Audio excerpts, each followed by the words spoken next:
welcome viewers here in the home of Lucy Law Webster, which I met in 93, so we have had a long time relationship.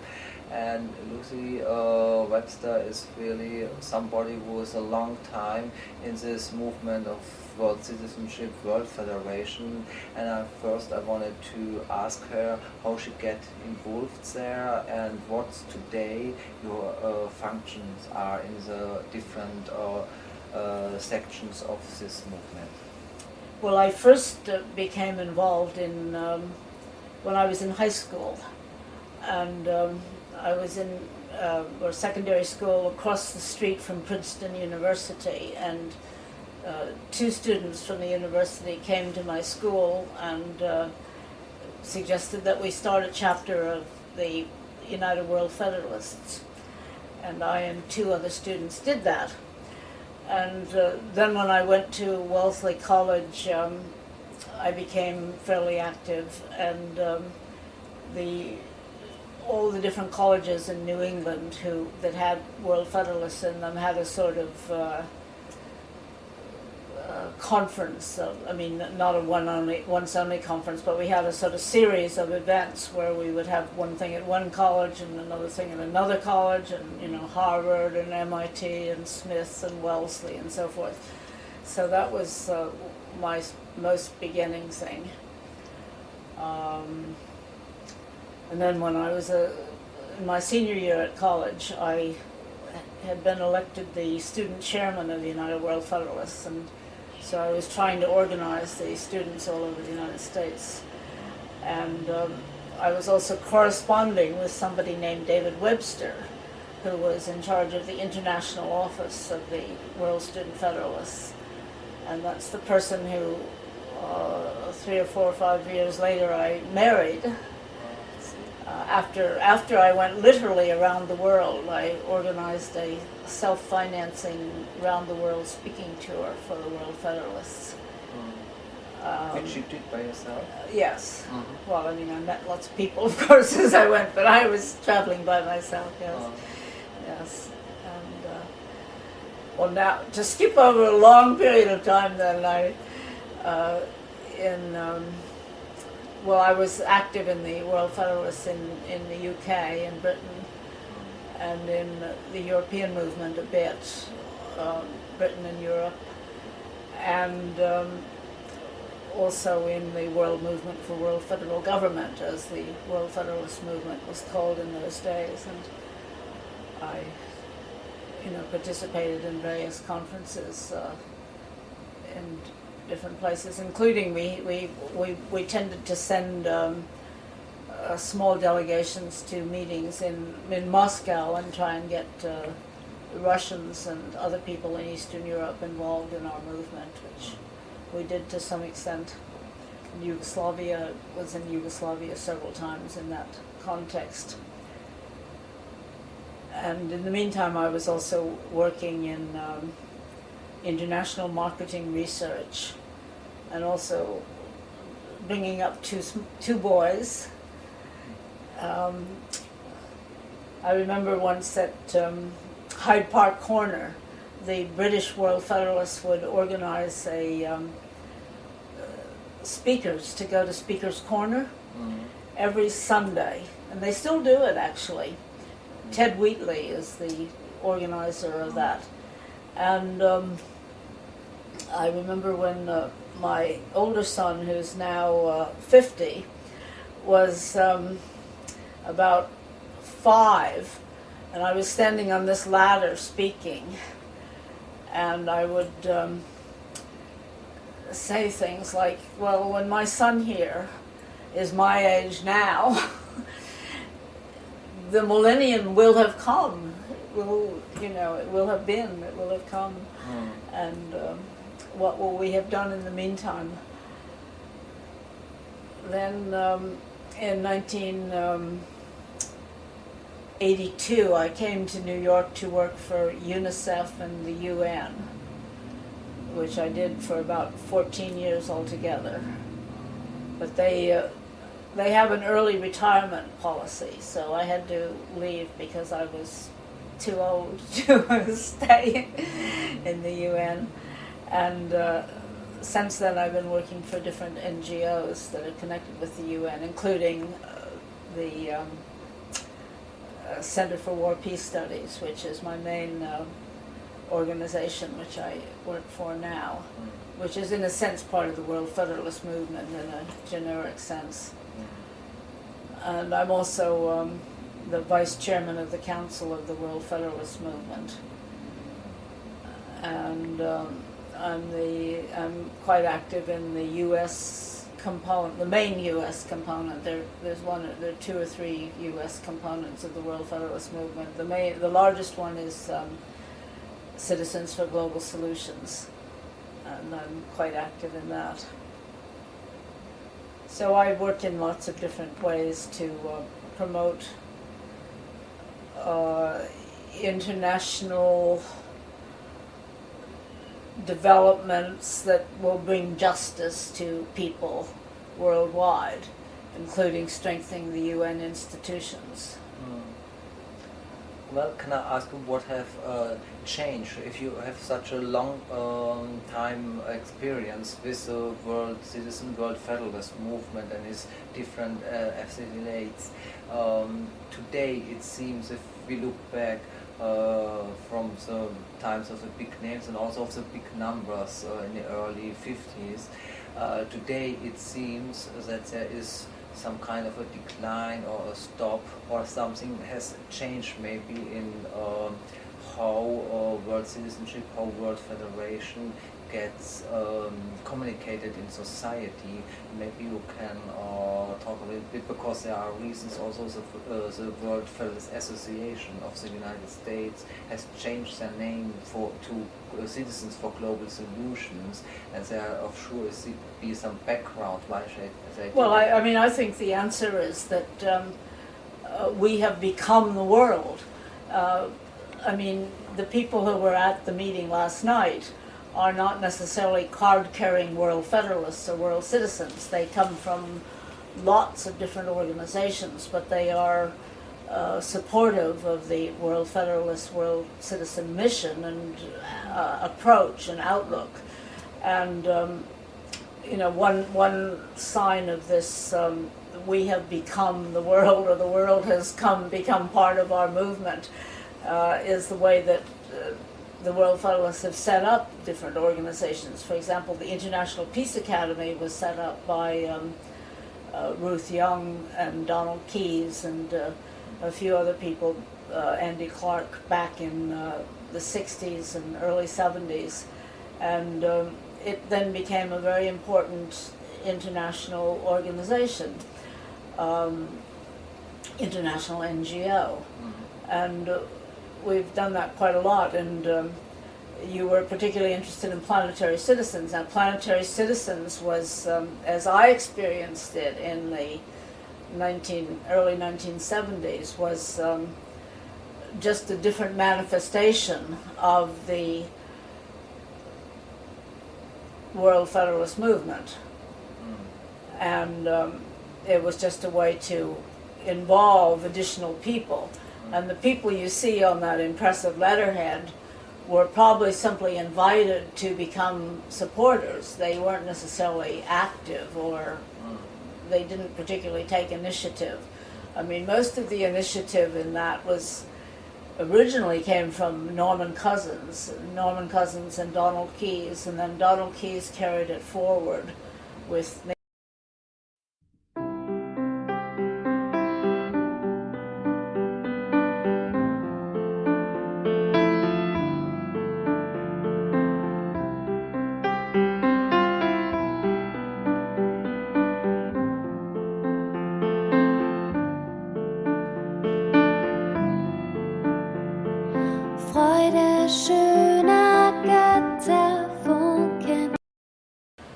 maybe 5 or 10 other people like me, but all those names are, somewhat just.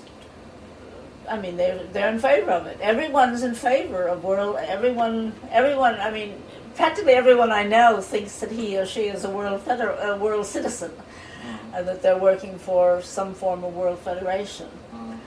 So I don't think things have gotten weaker. They've just become more organically integrated into the fabric of the total society.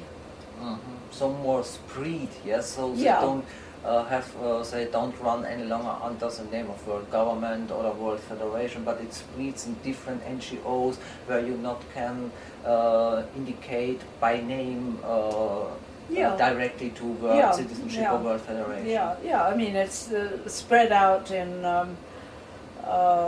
and become organic within lots of different organizations. The idea of having a international community that works, of having decision making that would be relatively more democratic. Now, the Center for War Peace Studies particularly works for changing the voting system in the UN so that it would be more democratic and so that all countries would be represented in the Security Council in proportion to their size and power, and all countries would be able to make decisions in the General Assembly that would be binding. If they decided they wanted to make binding decisions, they could do that.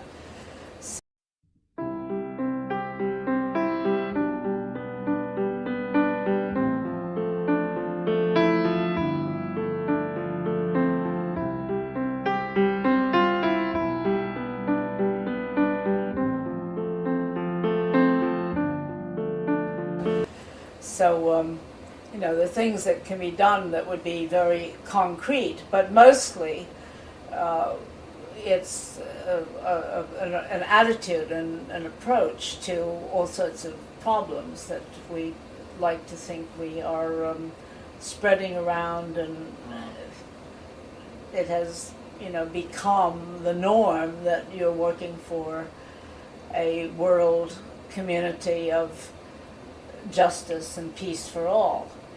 And, you know, millions of people are doing this. They aren't necessarily card-carrying World Federalists, but they are working for that goal. I see, yeah. What, how do you would see the future of World Government, World Federation, or which pathways might lead sooner or later to this goal? Well, I think it depends on the behavior, the state practice of countries all around the world, and I'm very pleased that President Obama is providing a kind of leadership that will encourage other countries to behave in a relatively democratic way. But, you know, and of course, doing what the United States did with invading Iraq, I think, was entirely wrong. And even invading Afghanistan, which was legally legitimate in the sense that we had been attacked by people coming from Afghanistan. Osama bin Laden was based in Afghanistan at the time. But although that was legally correct, it's obviously been counterproductive by this point. We can see that, or it should have been done in a different way.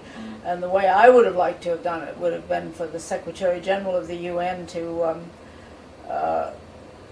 send a representative to ask for the extradition of Osama bin Laden. And then once it had this request to the Taliban government of the time of 2001, once that request would have been refused, then you would have the grounds for not invading with bombs and everything, but just sending in a force to try to arrest the guy.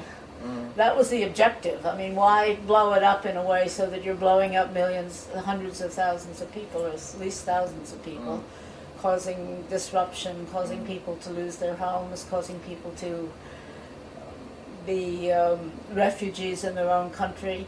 I mean, Afghanistan is very bad that way, and of course, in many ways, Iraq is even worse, so you can understand how so I think the way the world flows forward will depend mainly on sensible policies by countries with power and countries that come together to empower the poorer countries so that the countries that do not have a high per capita income will become more responsible. The leadership will not put money in Swiss bank accounts. They will invest it in agricultural programs. People will become wealthier, happier, more fulfilled within these countries.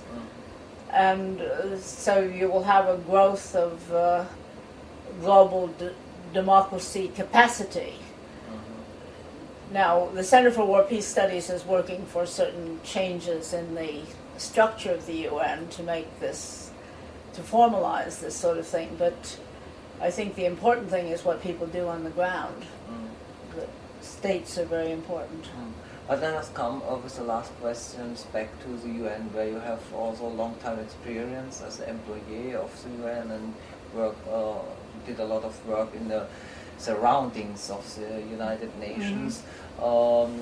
If you see the area of dark commercial, where the United Nations have had really a strong impact and a leading role, and even the founding of the Blue Helmets, who was not indicated in the UN Charter.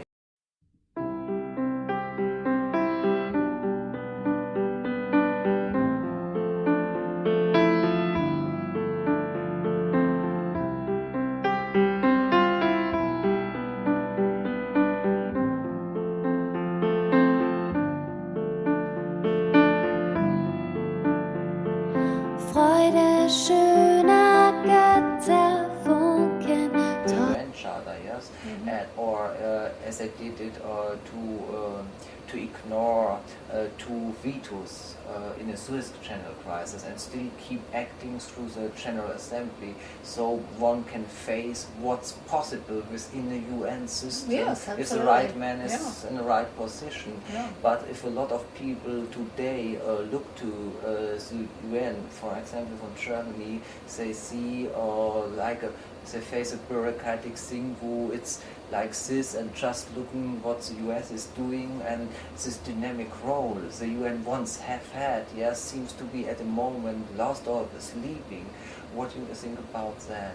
Well, I can see why people see it that way, and there, of course, is some truth in that, but I think that Ban Ki-moon is quite dynamic, quite energetic. I think that the initiatives of the present president of the General Assembly, Miguel de Souda, I think that's de Souda, Rockman.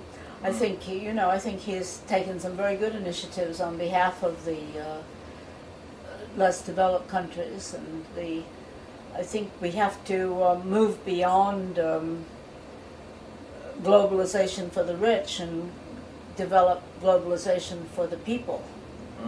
So exactly how to do that is a major problem, is a major challenge. But we have to be aware of opportunities. We have to be on the lookout for opportunities to spread the wealth, spread the capacity to behave responsibly in all countries, which means encouraging each country to do its own thing. And it doesn't mean that you can't impose democracy. If you have at the end a message, let's say, for young people in this time of globalization crisis, financial crisis, but also crisis of idealism, and seems to be also that a lot of things in the world runs very technically but not very humanitarian, and if you would imagine from your lifetime experience to give a short message for younger people to encourage them, what you would tell them? Well, I think it's very important that we catch up in our moral responsibility with our technical capability, and that is a major issue, so that everyone should do everything he does in a way that enhances the lives of people in countries all over the world. You know, I think extreme selfish behavior or any kind of selfish behavior is very unfortunate, and there's no need for it. I mean, you can have a sense of idealism and a sense of hope if you're serving other people. And there are lots of opportunities to do that if you look around, especially with the modern means of communication and internet and everything. There's so many opportunities to make a contribution and do things that build up others and give yourself the strength to help build up others. I mean, it's empowering to give power. That's right. Well, thank you very much for giving us this interview and being with you here in New York City.